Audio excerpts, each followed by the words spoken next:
Hello student. आज हम लोग एक बहुत महत्वपूर्ण टॉपिक के बारे में पढ़ने वाले हैं जिसका नाम है डायबिटीज़ मेलाइटस। सबसे पहले मैं आपसे एक क्वेश्चन या फिर एक सवाल पूछना चाहती हूँ कि हम रोटी, चावल, ब्रेड्स या फिर मिठाई खाते हैं, वो बॉडी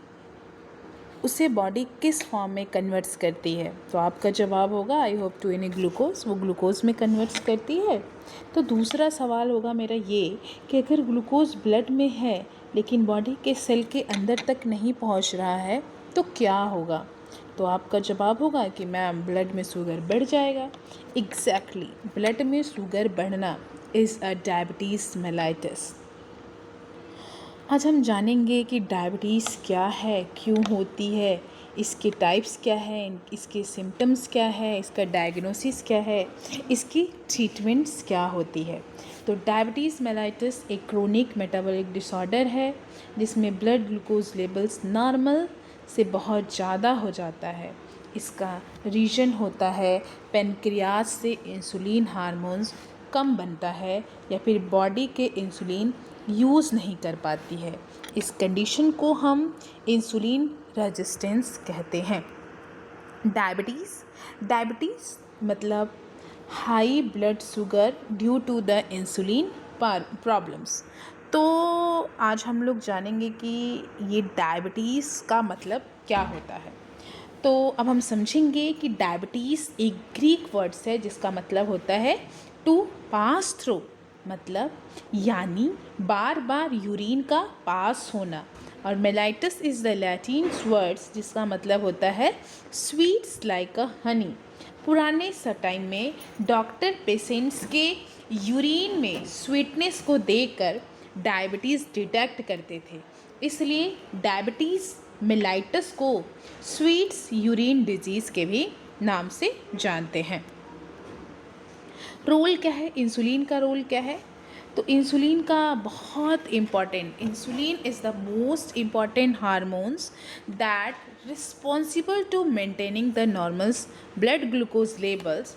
और अगर ये इतना इम्पॉर्टेंट है तो ये मैंने कहा कि इंसुलिन जो कि एक बहुत इम्पॉर्टेंट हार्मोन्स है जो कि ब्लड ग्लूकोज लेवल्स को मेंटेन करने का काम करती है। ये सीक्रेट्स होती है beta cells of the pancreas से, और जैसे ही हम खाना खाते हैं हमारा ब्लड ग्लूकोज लेवल्स बढ़ता है, वैसे ही इंसुलिन क्या करती है, ग्लूकोज को मसल्स में, फैट्स में और लीवर सेल्स में इंटर करा देती है और वहाँ से एनर्जी स्टोर हो जाता है। और स्टोर होना होता है तो ग्लाइकोजन के फॉर्म में स्टोर हो जाता है। मान लो किसी वजह से हमारी बॉडी में इनसफिशिएंट हो गया इस इंसुलिन का, तो ये बॉडी जो है वो क्या हो जाएगी, इंसुलिन रेजिस्टेंस हो जाएगी, जिसकी वजह से ग्लूकोज सेल के अंदर एंटर ही नहीं कर पाएगा, जिसकी वजह से हमारे ब्लड्स में हमेशा ग्लूकोज लेवल जो होगा बढ़ा होगा। थोड़ा से हम लोग इंसुलिन के बारे में यहाँ जानेंगे कि इंसुलिन को बायोकेमिस्ट्री में भगवान का दर्जा दिया गया, क्योंकि एक ऐसा हार्मोन्स है जिसको हमारे बायोकेमिस्ट्री के लैब में बनाया गया है। तो स्टूडेंट, इंसुलिन बॉडी का मोस्ट इम्पॉर्टेंट हार्मोन्स है जो ब्लड ग्लूकोज को नॉर्मल रेंज में मेंटेन करता है। अगर इंसुलिन ना हो यानी या सही तरीके से काम ना करे तो ब्लड ग्लूकोज लेवल्स बढ़ जाता है, उसको हम डायबिटीज़ मेलाइटस कहते हैं। इसलिए इंसुलिन को हम शुगर रेगुलेटिंग हार्मोन्स के भी नाम से जानते हैं। ये इंसुलिन है क्या? इंसुलिन एक पेप्टाइड्स हार्मोन्स होती है जो पेनक्रियास के बीटा सेल के द्वारा प्रोड्यूस या फिर सीक्रेट्स होती है। इसका मेन ही काम होता है ब्लड ग्लूकोज, जो हमारे ब्लड से ग्लूकोज को बॉडी के सेल्स के अंदर पहुंचाना और ब्लड में ग्लूकोज लेवल्स को नॉर्मल्स करना। जैसे हमने खाना खाया, खाना खाते ही हमारी बॉडी में ग्लूकोज लेवल्स क्या हो जाता है, बढ़ जाता है और इस ग्लूकोज लेवल्स को बढ़ते हुए देखकर हमारा पेनक्रियास किसको रिलीज़ करता है, इंसुलिन को रिलीज़ करता है और ये इंसुलिन हमारे सेल के पास जाता है, उसके चैनल्स या फिर उसके गेट्स को ओपन करता है और सेल के अंदर ग्लूकोज एंट्री करती है, एटीपी का फॉर्मेशन होता है और उसके साथ साथ अगर एक्स्ट्रा ग्लूकोज है तो वो ग्लाइकोजेंस के फॉर्म में क्या हो जाती है, स्टोर होती दिखाई देती है। अब हम लोग डिस्कस करेंगे टाइप्स ऑफ डायबिटीज़ मेलाइटस, कितने टाइप्स के होते हैं। तो देखो, अगर हम बात करें टाइप्स की तो टाइप 1 डायबिटीज़ मेलाइटस जिसको हम एक ऑटो इम्यून्स डिजीज़ के भी नाम से जानते हैं और ये बॉडी के इम्यून सिस्टम, जो हमारी बॉडी का इम्यून सिस्टम होता है, अगर गलती से वो पेनक्रियास के बीटा सेल्स को डिस्ट्रॉय कर दे, that is causing of the type 1 diabetes mellitus और इंसुलिन बनना बंद हो जाता है। इसलिए पेशेंट्स को लाइफ टाइम इंसुलिन इंजेक्शंस लेने पड़ते हैं। ये डिजीज़ मोस्टली ऑफ द बच्चों में या फिर जो यंग एज के पर्सन होते हैं उनमें दिखाई देता है। जब हम बात करते हैं टाइप्स 1 डायबिटीज़ मेलाइटस की, तो मैंने कहा कि ये क्या होती है, एक ऑटो इम्यून्स का मतलब होता है बॉडी के इम्यून सिस्टम जो नॉर्मली हमें किसी बैक्टीरिया, किसी वायरसेस से बचाती है, गलती से अपनी ही बॉडी के हेल्दी सेल्स पे अटैक करने लगे तो डायबिटीज़ में इम्यून सिस्टम पेनक्रियास के लैंगरहैंसा बीटा सेल्स को डिस्ट्रॉय कर देती है। बीटा सेल्स का काम ही होता है इंसुलिन हार्मोन्स को बनाना। जब वो सेल ही डिस्ट्रॉय हो जाएगी तो पेनक्रियास इंसुलिन बनाना बंद कर देगा और ये बहुत ही कम इंसुलिन बनता है और इंसुलिन के बिना ग्लूकोज बॉडी के सेल्स के अंदर नहीं जा पाता है। इसकी वजह से ब्लड में जमा होना स्टार्ट हो जाता है। क्योंकि हम जानते हैं कि टाइप 1 डायबिटीज़ मेलाइटस में पेशेंट्स को लाइफ लॉन्ग इंसुलिन इंजेक्शंस लेने पड़ते हैं। अगर इंसुलिन न दिया जाए तो पेशेंट की कंडीशन इतनी सीरियस हो जाती है कि उसे डायबिटीज़ कीटो एसिडोसिस जैसी इमरजेंसी डेवलप हो जाती है। ये डिज़ीज़ अधिकतर जो है चिल्ड्रेंस, एल्डोरेंस और यंग्स एडल्ट्स में देखी गई है। इससे पहले इसको हम जुवेनाइल डायबिटीज़ या फिर insulin dependent diabetes mellitus IDDM के भी नाम से जानते थे। मान लो, अगर एक एग्जाम्पल्स की तरह समझें, अगर पेनक्रियास को एक फैक्ट्री मान लें और बीटा सेल्स उस फैक्ट्री का वर्कर है, तो टाइप 1 डायबिटीज़ में इम्यून सिस्टम उन वर्कर को ही डिस्ट्रॉय कर देती है।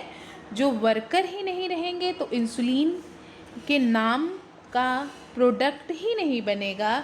इसलिए बार बार इंसुलिन के इंजेक्शंस लेने ज़रूरी होते हैं और this examples is the make concept easy.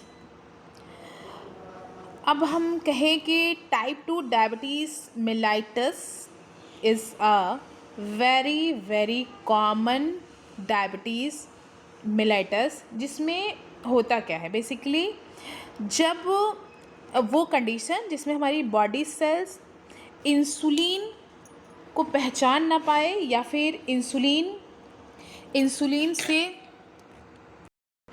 देखिए हम लोग बात किसकी कर रहे हैं, टाइप 2 डायबिटीज़ की बात कर रहे हैं।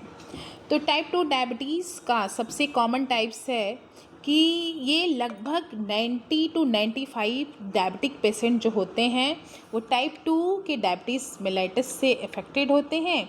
ये डिजीज़ धीरे धीरे डेवलप होती है और अधिकतर एडल्ट्स में देखी गई है, लेकिन आजकल ओबेसिटी, अनहेल्दी लाइफस्टाइल्स की वजह से यंग्स एडल्ट्स और टीनेजर्स में भी ये बढ़ रही है।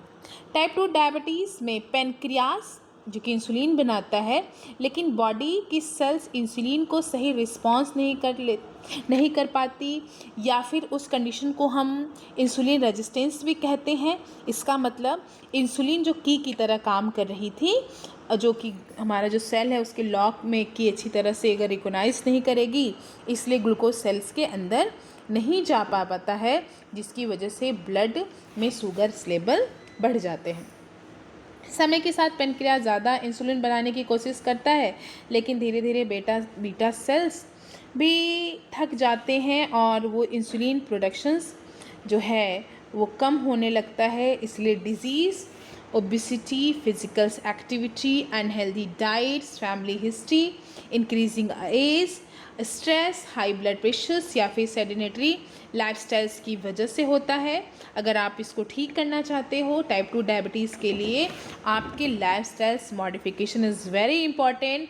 अनहेल्दी बैलेंस डाइट्स को हेल्दी बैलेंस डाइट्स में कन्वर्ट करो, रेगुलर एक्सरसाइज करो, वेट्स कम करो, ओरल एंटी डायबिटिक मेडिसिन को लो और ब्लड शुगर्स लेवल्स को हमेशा मॉनिटर्स करते रहो।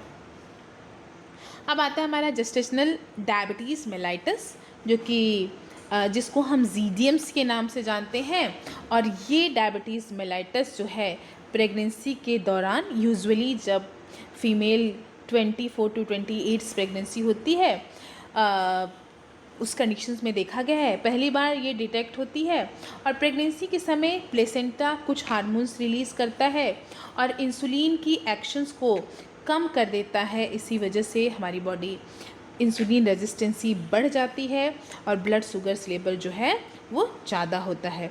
हर प्रेग्नेंट वोमेन को जेस्टेशनल डायबिटीज़ नहीं होती है, लेकिन जिन महिलाओं में obesity, family history of diabetes या फिर प्रीवियस में जीडीएम या फिर इंक्रीजिंग मैटरनल्स एज में होती है, उन्हें ज़्यादातर ये रिस्क देखा गया है। लेकिन डिलीवरी के बाद ब्लड शुगर अक्सर नॉर्मल हो जाता है, लेकिन ऐसी मदर को फ्यूचर्स में टाइप 2 डायबिटीज़ मेलाइटिस होने में के चांसेस बढ़ जाते हैं। इसके अलावा बेबी में भी ओबेसिटी और टाइप 2 डायबिटीज़ इस फ्यूचर में बढ़ जाता है। तो जेस्टेशनल डायबिटीज़ की स्क्रीनिंग के लिए हम oral glucose tolerance test OGT कराते हैं। उसके साथ साथ प्रेगनेंसी के 24 to 28 वीक के बीच में हम इसे रिकमेंड्स करते हैं। तो इसका ट्रीटमेंट्स है, आप हेल्दी डाइट्स लेते रहिए, रेगुलर डॉक्टर के एडवाइस से लाइट एक्सरसाइज करिए, ब्लड ग्लूकोज लेवल्स को मॉनिटर्स करिए। अगर डाइट और एक्सरसाइज से कंट्रोल ना हो तो इंसुलिन थेरेपी भी दी जाती है। बेसिकली ये ड्यूरिंग द प्रेगनेंसी होता है और normals after return to normals after delivery. उसके बाद हो सकता है कि फ्यूचर में रिस्क इसके बढ़ सकते हैं। एक और अदर स्पेसिफिक टाइप्स की डायबिटीज़ होती है। इसमें अगर आप किसी मेडिकल कंडीशंस या फिर मेडिसिन्स की वजह से होती है, कोई को इसको हम बोलते हैं मोनोजेनिक डायबिटीज़ या फिर pancreas of disease of pancreas, जैसे पेनक्रियाटिक है, सिस्टिक फाइब्रोसिस है, एंडोक्राइन डिसऑर्डर्स की वजह से, किसी ड्रग्स की वजह से, किसी इन्फेक्शंस की वजह से जैसे रूबिला वगैरह है उसकी वजह से, और जेनेटिक सिंड्रोम जैसे डाउन सिंड्रोम जैसे कंडीशंस में देखा गया है। तो अब हम देखेंगे कि कॉजेज़ क्या होती है, किसकी वजह से डायबिटीज़ मेलाइटस होती है। सबसे इम्पॉर्टेंट है हमारी जेनेटिक या फिर फैमिली हिस्ट्री। अगर पेरेंट्स को, सिबलिंग्स को या फिर किसी क्लोज वन में अगर किसी को डायबिटीज़ है तो उसका रिस्क बढ़ जाता है। अगर आप अनहेल्दी डाइट्स ले रहे हो, रिफाइंड कार्बोहाइड्रेट ज़्यादा है, शुगर ज़्यादा है, सैचुरेटेड फैट ज़्यादा है, जंक्स ज़्यादा ले रहे हो, तो ये भी बहुत बड़ा फैक्टर होता है for the diabetes mellitus. Ageing factors हैं। अगर आपके डायबिटीज़ का रिस्क जैसे एज बढ़ती है, स्पेशली 40 to 45 एज में देखा गया है, आपको बहुत स्ट्रेस है, स्ट्रेस हार्मोन कार्टिसोल्स की वजह से भी जो होता है हमारा ब्लड ग्लूकोज लेवल्स बढ़ जाता है। हार्मोनल डिसऑर्डर जैसे में क्रूसिंग सिंड्रोम्स है, हाइपरथायराइडिज्म्स जो है, ये भी क्या करते हैं, लीड्स करते हैं आप द डायबिटीज़ मेलाइटस को। प्रेगनेंसी में भी बहुत सारे हार्मोनस चेंजेस होती है ड्यूरिंग द प्रेगनेंसी, उसकी वजह से भी हाई ब्लड शुगर्स लेवल देखा गया है बढ़ते हुए। बहुत सारे मेडिकल कंडीशंस भी है, पेनक्रियाज, लीवर्स और बहुत सारे पीसीओडीएस इन्फेक्शंस, कुछ जेनेटिक सिंड्रोम्स की वजह से भी डायबिटीज़ मेलाइटस जो है वो डेवलप हो जाती है। अब हम देखेंगे कि इसके पैथोफिजियोलॉजी कंडीशंस क्या होती है। देखो, डायबिटीज़ मेलाइटस जो है ये क्या है, एक तरह की मेटाबॉलिक डिसऑर्डर्स है जिसमें क्रोनिक हाइपोग्लाइसीमिया जो है हो सकती है रिजल्ट टू द इंसुलिन, अगर किसी वजह से इंसुलिन डिफेक्टेड हो जाए, इंसुलिन एक्शंस कम हो जाए उसकी वजह से। तो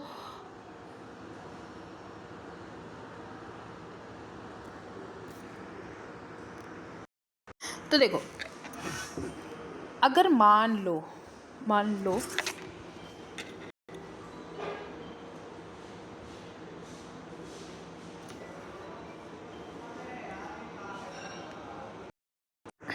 अगर मान लीजिए हम लोग अब जानेंगे pathophysiology of diabetes mellitus. Normally जब हम फूड्स को खाते हैं तो कार्बोहाइड्रेट ग्लूकोज में कन्वर्ट्स होता है।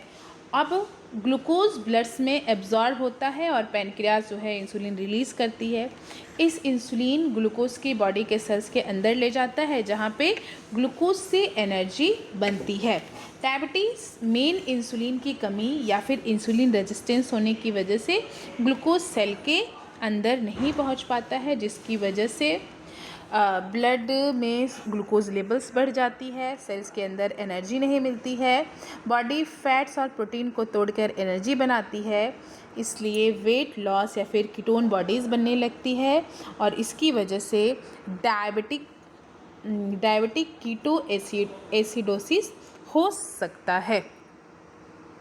कुछ इसके सिम्टम्स होते हैं। इसके सिम्टम्स में आता है हमारा 3PS इसको कहते हैं। इसके सिम्टम्स को पॉलीयूरिया मतलब बार बार यूरिन का आना या फिर ज़्यादा यूरिन का आना, पॉलीडिप्सिया बहुत ज़्यादा प्यास लगना, पॉलीफागिया बहुत ज़्यादा भूख लगना। इसके अलावा वेट लॉस होगी, वीकनेस होगा, ब्लड विजन होगी, घाव भरने में टाइम लगेगा, बार बार इन्फेक्शंस होंगे, माउथ ड्राई होते जाएंगे, इचिंग होगी, नमनेस हैंड और फीट्स में कंडीशन देखने को मिल सकती है।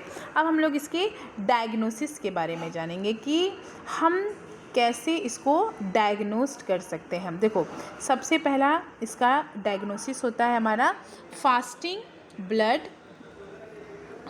ब्लड शुगर, जिसको FBS के नाम से जानते हैं। फास्टिंग ब्लड शुगर टेस्ट में पेशेंट्स के ब्लड सैंपल्स को 8 से 12 घंटे तक फास्टिंग के बाद दिया जाता है। टेस्ट से पता चलता है कि बॉडी फास्टिंग स्टेज में ब्लड ग्लूकोज कितना अच्छे से कंट्रोल करती है। नॉर्मली ये 70 to 99 mg/dl होता है, लेकिन अगर एक प्री डायबिटीज़ कंडीशन है तो वो 100 से 125 mg/dl होगा और एक डायबिटीज़ कंडीशंस में 126 mg/dl अलग अलग टेस्ट्स में अलग अलग भी हो सकता है। पोस्टपेरिटियल ब्लड शुगर्स में क्या होता है कि खाना खाने के 2 घंटे के बाद क्या जाता है, इससे पता चलता है कि मील्स के बाद बॉडी ग्लूकोज को कितनी अच्छे तरीके से यूटिलाइज़ करी। नॉर्मली ये लेस देन टू 140 mg/dl होता है। प्री डायबिटीज़ में 140 to 199 mg/dl और डायबिटीज़ में 200 से भी ज़्यादा mg/dl होता है। ये टेस्ट इंसुलिन की एफिशिएंसी को इवेपोरेट्स करने में मदद करती है। फिर आता है हमारा रैंडम ब्लड टेस्ट दिन के किसी भी समय पे हम करा सकते हैं। ना यहाँ पे फास्टिंग की ज़रूरत होती है और नहीं इसमें किसी चीज़ की ज़रूरत होती है। रैंडमली अगर 200 से ज़्यादा अगर आपका आता है तो that is the causing of the diabetes. एक होता है हमारा ओरल ग्लूकोज टॉलरेंस टेस्ट, जिसको हम OGTT के नाम से जानते हैं, जिसमें पेशेंट्स को 75 ग्राम ग्लूकोज सोल्यूशन को पिलाया जाता है और 2 घंटे बाद ब्लड शुगर दोबारा चेक किया जाता है। अगर नॉर्मल रहा, लेस देन 140 रहा तो ठीक है। अगर प्री डायबिटीज़ है तो 140 to 99 mg/dl, अगर डायबिटीज़ है तो 2 से भी ज़्यादा आ सकता है।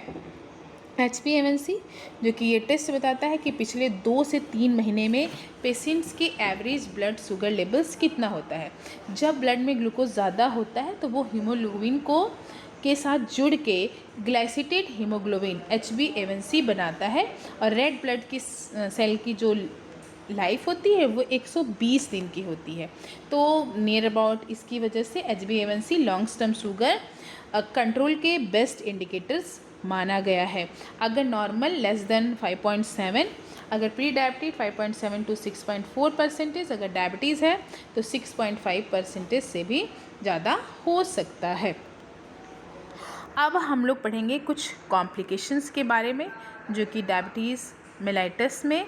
देखो, अगर आपने सही तरीके से डायबिटीज़ को मैनेज नहीं किया तो उससे सीरियस कंडीशन हो सकती है जिसको हम बोलते हैं एक्यूट्स कॉम्प्लिकेशंस और बोलते हैं हम उसको क्रोनिक कॉम्प्लिकेशंस। तो एक्यूट्स जो कि इमरजेंसी कंडीशंस में तुरंत होने वाला, क्रोनिक का मतलब लंबे समय तक रहने की वजह से होने वाला।